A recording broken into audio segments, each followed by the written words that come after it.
Symbole de force et de virilité chez l'homme, de féminité et de séduction chez la femme, la chevelure est depuis l'Antiquité un grand sujet de préoccupation. À une certaine époque plus ou moins lointaine, on avait tendance à n'observer le problème de chute de cheveux que chez les personnes âgées. Ceci dû notamment à des modifications hormonales. Mais de plus en plus à cette ère actuelle, on rencontre de très jeunes personnes, même avant la vingtaine, avec des problèmes d'alopécie. Qu'est-ce qui peut bien expliquer ce phénomène et surtout quelles sont les solutions afin de remédier à ce problème? Hello tout le monde, bienvenue dans cette nouvelle vidéo. Moi c'est Pamela et dans cette vidéo on va parler des causes profondes de l'alopécie. Dans une précédente vidéo, nous avons mentionné quelques causes, notamment l'alopécie due aux carences. Pour ceux qui n'ont pas encore regardé la vidéo, je vais vous mettre le lien dans la barre de description ou quelque part là dans la vidéo. Mais dans celle-ci, on va rentrer plus en profondeur afin de comprendre ce problème d'alopécie et naturellement d'y apporter des solutions. Dans cette vidéo, principalement, je ne vais parler que des causes et dans la vidéo à venir, on parlera des solutions. Pour ceux qui ne l'ont pas encore fait, n'hésitez pas à vous abonner à la chaîne et à pouvoir liker la vidéo si cela vous a plu. Donnez-moi aussi vos avis dans les commentaires. Tout ceci étant dit, rentrons dans le vif du sujet. De nombreux facteurs peuvent modifier la croissance des cheveux et ainsi provoquer leur chute. Le premier facteur dont je voudrais mentionner ici, on a les hormones. La chute de cheveux dépend essentiellement des hormones. Les hormones mâles appelées androgènes sont en grande partie responsables de la perte de cheveux. Ce phénomène est dû à une sensibilité particulière du follicule pilosébacé à la dihydrotestostérone. Déjà, c'est quoi la dihydrotestostérone, abrégé DHT? C'est cette hormone-là produite par la testostérone grâce à une enzyme appelée l'enzym alpha-réductase. Et c'est grâce à la dihydrotestostérone que nous avons les poils au niveau du visage et des autres parties du corps. Mais un taux élevé de cette hormone peut entraîner une chute de cheveux.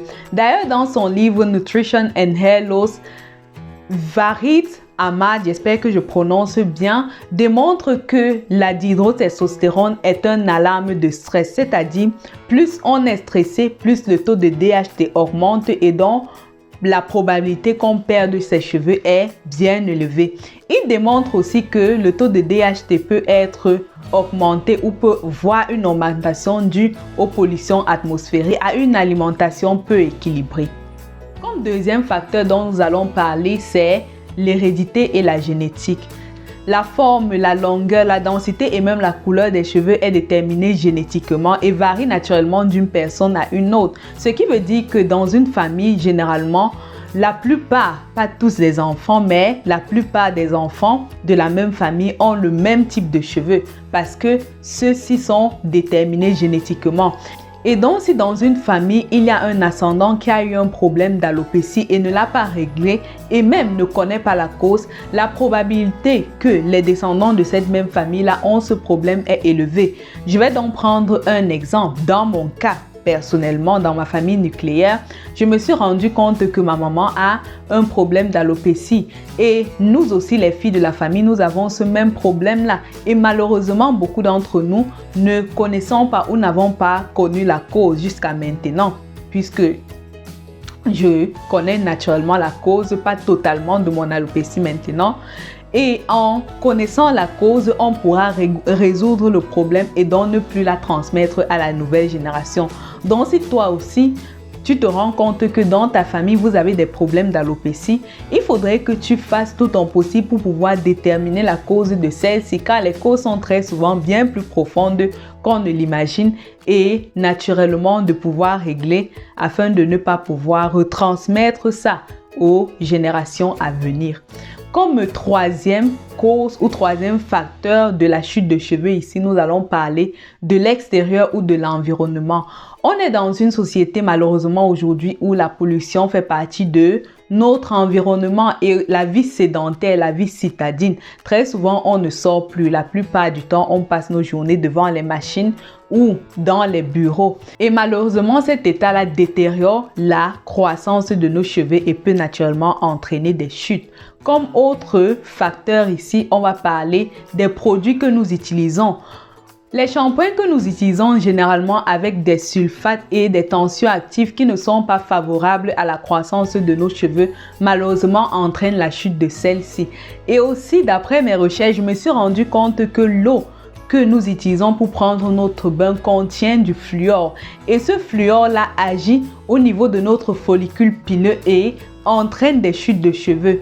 Je vais donc mettre dans la barre de description le lien de l'étude et aussi le lien pour un appareil que j'ai moi-même découvert qui me permet naturellement de filtrer l'eau de douche afin d'éviter au maximum la chute de mes cheveux.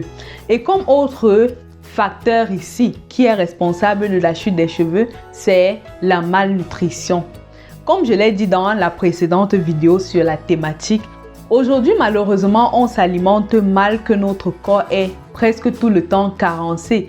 Et il faut savoir que ce n'est pas qu'une seule vitamine qui est responsable de la pousse des cheveux, mais c'est naturellement ce qu'on offre à notre corps pour qu'il puisse se remettre en forme et qu'il soit sain, qui favorise la croissance de ces cheveux-là.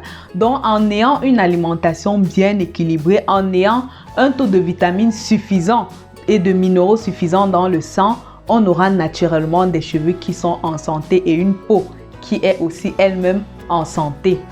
Et parler des facteurs nutritionnels de la chute de cheveux, on va en venir aux facteurs médicamenteux.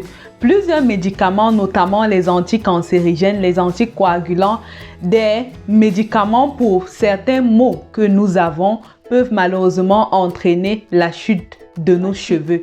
Et très souvent, les personnes qui subissent des chimiothérapies ont malheureusement, après cette période-là, des chutes de cheveux. Car ces médicaments-là agissent d'une certaine façon au niveau du follicule pileux et entraînent la chute de ceux-ci. Comme autre cause dont je voudrais mentionner ici, c'est le tabac. Une étude a d'ailleurs été réalisée et a démontré que le tabagisme est un facteur très déterminant sur la chute de cheveux. Beaucoup de personnes qui fument ont malheureusement des problèmes de cheveux, notamment chez les hommes. Et vous pouvez vous aussi remarquer, la plupart des hommes qui fument ont des calvities au niveau de la devanture de la tête. Car ce mode de vie malheureusement n'est pas favorable à la croissance de nos cheveux. Et comme autre facteur dont je voudrais mentionner ici, c'est le psychique. Il faut savoir qu'un choc émotionnel, une période de dépression ou même de stress peut favoriser la chute de nos cheveux. Et très souvent même je me suis rendu compte, puisqu'il y a des moments où je passe par des périodes de stress et même d'anxiété. Je me suis rendu compte qu'après ces périodes-là, j'ai des cheveux qui tombent. Ou même durant ces périodes, quelques jours après, j'ai des cheveux qui tombent. Cela veut dire que mon corps a subi, ou mon organisme, pardon, a subi un choc émotionnel. Et malheureusement, l'organisme ne détermine pas le choc émotionnel du choc même physique. Donc tout ça pour lui, il considère que c'est la même chose et agit donc de la même façon au niveau de nos organes. Donc, j'espère que cette vidéo vous a plu et que cela va vous édifier davantage sur votre chute de cheveux. Si vous avez d'autres causes dont je n'ai pas mentionné ici, n'hésitez pas à les mettre dans la barre de description afin que nous puissions tous nous informer sur ce sujet. Comme je l'ai dit tantôt, dans la prochaine vidéo, on parlera des solutions à mettre en place afin de venir à bout de cette alopécie-là et pouvoir voir nos cheveux s'expandre, pouvoir voir nos cheveux enfin avoir leur maximum potentiel beauté comme on avait 5 ans, comme on avait 6 ans ou du moins comme on était encore tout petit. Donc je vous dis merci et on se dit à la prochaine vidéo. Bye bye. Rencontre